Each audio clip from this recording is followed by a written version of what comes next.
ಇದುವರೆಗೂ ನೀವು ತುಂಬ ಪ್ರೋತ್ಸಾಹ ಕೊಟ್ಟು ಸಪೋರ್ಟ್ ಮಾಡಿ ನನ್ನ ಸಾಹಸ ನಿರ್ದೇಶನ ಹೆಸರು ಮಾಡಿ ನಾನು ಇಲ್ಲರೂ ತಂದಿದ್ದೀರಾ. ಮೊದಲೇ ನನ್ನ BC ಪಾಟೀಲ್ ಅನ್ನದಾತಗೆ ನಾನು ಚಿನ್ನರುಣಿ ಯಾವತ್ತು. ಏನಕ್ಕೆ ಅಂದರೆ ನಾನು ಇವತ್ತು ಈ ಸ್ಟೇಜಲ್ಲಿ ಇದ್ದೀನಂದರೆ ಅವರೇ ಕಾರಣ. ಯಾಕಂದರೆ ನಾನು ಅವರು ಕೊಟ್ಟಂಥ ಒಂದು ಅವಕಾಶ ನನಗೆ ಇಲ್ಲರೂ ತಂದಿದೆ. ಸೊ ನಂಗೆ ಅದು ನಾನು ಯಾವತ್ತೂ ನನ್ನ ಜೀವರು ಮರೆಯೋದಿಲ್ಲ.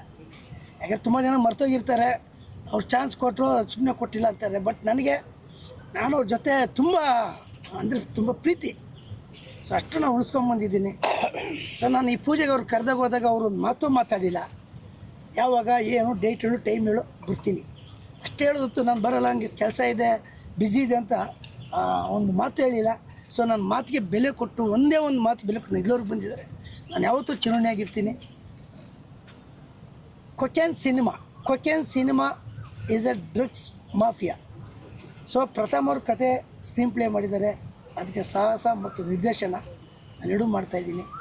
ಸೊ ಇದರ ಎಲ್ಲ ಆರ್ಟಿಸ್ಟ್ಗಳು ತುಂಬ ದೊಡ್ಡ ಆರ್ಟಿಸ್ಟ್ಗಳಿದ್ದಾರೆ. ಸೊ ನನಗೆ ಎಲ್ಲರೂ ಸಪೋರ್ಟ್ ಮಾಡ್ತಾಯಿದ್ದಾರೆ ಈ ಸಿನಿಮಾದಲ್ಲಿ. ಎಲ್ಲ ಆರ್ಟಿಸ್ಟ್ಗಳು ಸ್ವಂತ ಇರ್ಬೋದು, ಓಂ ಸರ್ ಇರ್ಬೋದು, ಎಲ್ಲರೂ ನಂಗೆ ತುಂಬ ಸಪೋರ್ಟ್ ಮಾಡ್ತಿದ್ದಾರೆ.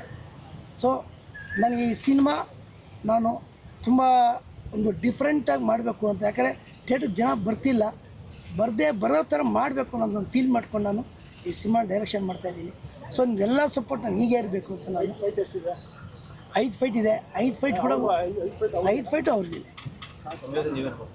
ಗೋಕುಲ್ ಅಂತ ವಿಲನ್ ಇದರಲ್ಲಿ ಅವ್ರನ್ನ ನಾನು ಇಂಟ್ರೊಡ್ಯೂಸ್ ಮಾಡ್ತಾಯಿದ್ದೀನಿ. ಕಲ್ಕಿ ಅಭಿಷೇಕ್ ಅಂತ ಮ್ಯೂಸಿಕ್ ಡೈರೆಕ್ಟರ್ನ ಹೊಸದಾಗಿ ಇಂಟ್ರೊಡ್ಯೂಸ್ ಮಾಡಿಸ್ತಾಯಿದ್ದೀನಿ. ಸೊ ಇದು ಹೊಸ ಪ್ರತಿಭೆ ಟೆಕ್ನಿಷಿಯನ್ ಇಟ್ಕೊಂಡಿದ್ದೀನಿ. ಸೊ ಸೀನಿಯರ್ ಟೆಕ್ನಿಷಿಯನ್ ಇದ್ದಾರೆ. ಕ್ಯಾಮ್ರಾಮ್ಯಾನು ಸಮರ್ಥ್ ಅಂತ ಅವ್ರನ್ನ ಇದು ಮಾಡಿದ್ದೀನಿ.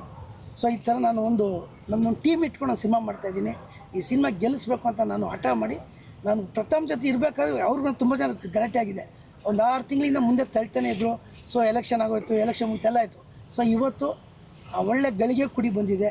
ಸೊ ನನ್ನ ಫಸ್ಟ್ ನಿರ್ದೇಶನ ಸಿನಿಮಾನ ನಾನು ಎಷ್ಟು ಮಟ್ಟಿಗೆ ಮಾಡ್ತೀನಿ ಅನ್ನೋದು ಸ್ಕ್ರೀನ್ ಮೇಲೆ ತೋರಿಸ್ತೀನಿ. ಹೌದು, ಸಾಹಸ ನಿರ್ದೇಶನ. ಶೂಟ್ ಬಂದು ಮಂಗಳೂರು ಮತ್ತು ಬೆಂಗಳೂರು. ಫಾರಿನ್ ಸಾಂಗ್ ಮತ್ತು ಫಾರಿನ್.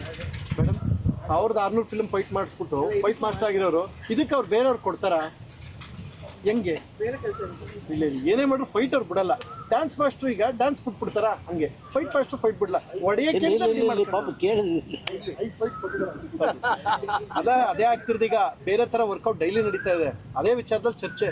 ನನ್ನ ಇವರು ಅನಂತನಾಗ್ನ ಅಲ್ಲು ಅರ್ಜುನ್ ರೇಂಜ್ಗೆ ಎಕ್ಸ್ಪೆಕ್ಟ್ ಮಾಡ್ತಾರೆ. ಸೊ ಆಯ್ತು ಮಾಡ್ತೀನಿ ಅಂತ ಹೇಳಿದೆ. ಕಾಮಿಡಿ ಓಕೆ, ಡ್ಯಾನ್ಸ್ ಹಂಗೆ ಬೇಕು ಅಂದ್ರು, ಫೈಟ್ ಹಂಗೆ ಬೇಕು ಅಂದ್ರು, ಆಯ್ತು ಅಣ್ಣ ಮಾಡ್ತೀನಿ ಅಣ್ಣ. ಅವ್ರದ್ದು ಪರ್ಫಾರ್ಮೆನ್ಸ್ ಅನಂತನಾಗ್ ಸರ್ ಹಂಗೆ ಬರ್ತಾನೆ, ಹಂಗೆ ಮಾಡ್ತೀನಿ ಅಂತ ಇಲ್ಲ, ಅದ್ರ ಜೊತೆಗೆ ಇದು ಮಾಡಿ ಅಂತ ಹಿಂಡ್ತವ್ರು. ಪ್ರಥಮ್ ಅವರು ಕಾಮಿಡಿ ಫಾರಿನ್ ಬಹುಶಃ ವಿ ಆರ್ ಪ್ಲಾನಿಂಗ್ ರಷ್ಯಾ ಅಂತ ಅನ್ಕೊಂಡಿದ್ದೀನಿ. ಆಕ್ಷನ್ ಸಿಚುವೇಶನ್ಸ್ ಇಲ್ಲ. ನಾನು ಅದ್ರದ್ದು ಒಂದು ಚೂರು ನಿಮಗೆ ಹೇಳ್ತೀವಿ. ಏನಾಗಿದೆ ಅಂದರೆ ನೈಜೀರಿಯಾ ಮಾರ್ಗವಾಗಿ ಬರುವಂತಹ ಒಂದಷ್ಟು ಡ್ರಗ್ ಕಂಟೈನರ್ನ ಎಲ್ಲ ಕಡೆ ಕೈ ಕೊಡುತ್ತೆ. ಇಂಟರ್ಪೋಲ್ ಎಲ್ಲ ಕೈ ಕೊಟ್ಟಾಗ ಒಂದು ದೊಡ್ಡ ಡಿಸಿಷನ್ ಸೆಂಟ್ರಲ್ ಮಿನಿಸ್ಟರ್ ತಗೋತಾರೆ. ಕಮಿಷನರ್ ಆಗಿ ಶಶಿಕುಮಾರ್ ಸರ್ ಹಾಗೂ ರವಿ ಕಾಳೆ ಅವರು ಮಾಡ್ತಾ ಇದ್ದಾರೆ. ಸೊ ಆ ಹಂತದಲ್ಲಿ ಸರ್ಕಾರದ ಯಾರೂ ತಗೊಳ್ಳದೇ ಇರೋಂಥ ಒಂದು ಕೇಂದ್ರ ಸರ್ಕಾರದ ಮಿನಿಸ್ಟರ್ ಆಗಿ ಯಾರು BC ಪಾಟೀಲ್ ಸರ್ ಒಂದು ದೊಡ್ಡ ನಿರ್ಧಾರ ತಗೋತಾರೆ. ಅದನ್ನ ಡೆಸ್ಟ್ರಾಯ್ ಮಾಡಬೇಕು ಅಂತ ಏನು ಮಾಡ್ಬೋದು ಅನ್ನೋದನ್ನ. ಸೊ ಅದನ್ನ ಒಂದು ಹೀರೋಯಿನ್ ಅಂದರೆ ಇಂಟರ್ಪೋಲ್ ಸಹಿತ ಫೇಲ್ಯೂರ್ ಆದಾಗ ಒಂದು ಕೈ ಕೊಟ್ಟ ಅದು ಹೆಂಗೆ ಡೆಸ್ಟ್ರಾಯ್ ಮಾಡ್ತಾರೆ ತಮ್ಮ ಶಕ್ತಿ ಅಂದರೆ ಅನ್ಎಕ್ಸ್ಪೆಕ್ಟೆಡ್ ಟ್ವಿಸ್ಟ್ಗಳಿರುವಂತಹ ಸಿನಿಮಾ. ಇದುವರೆಗೆ ಏನು ನೋಡಿದ್ವಿ ಅದನ್ನ ಬಿಟ್ಟು ಅಂದರೆ ಒಬ್ಬ ಮಿನಿಸ್ಟ್ರು ಕೇಂದ್ರ ಸಚಿವರು ಏನು ಹಂತಕ್ಕೆ ಮೀರಿ ರಿಸ್ಕ್ಗಳು ಚಾಲೆಂಜಸ್ ತಗೋಬೋದು, ಅದನ್ನು ಶಕ್ತಿ ಮೀರಿ ತಗೋತಾರೆ. ಇದು ಜೀವನದ ಒಂದು ದೊಡ್ಡ ಚಾಲೆಂಜ್. ನಾನು ಇದನ್ನು ನನ್ನ ಲಿಮಿಟ್ಸಲ್ಲಿ ಮಾಡಬೇಕು, ಒಂದು ಗಡಿಯಲ್ಲಿ ಅದು ಬಿಟ್ಟು ನಾನು ಚಾಲೆಂಜ್ ತಗೊಳ್ತೀನಿ. ಈಗ ಫಾರ್ ಎಕ್ಸಾಂಪಲ್ ನೀವು ನೋಡಿರ್ತೀರಾ, ಗಡಿ ಆಚೆಗೆ ಹೋಗಿ ಬೇರೆ ದೇಶಕ್ಕೆ ಹೋಗಿ ಅಟ್ಯಾಕ್ ಮಾಡೋದೆಲ್ಲ ಕೇಳಿರ್ತೀವಿ ಗೊತ್ತಾ. ಆ ಥರ ಒಂದು ಕೆಲವು ರಿಸ್ಕ್ ಚಾಲೆಂಜಸ್ ನಿರ್ಧಾರಗಳನ್ನ ತಗೊಳ್ಳೋಂಥ ಪಾತ್ರ BC ಪಾಟೀಲ್ ಸರ್ ಮಾಡ್ತಾ ಇದ್ದಾರೆ.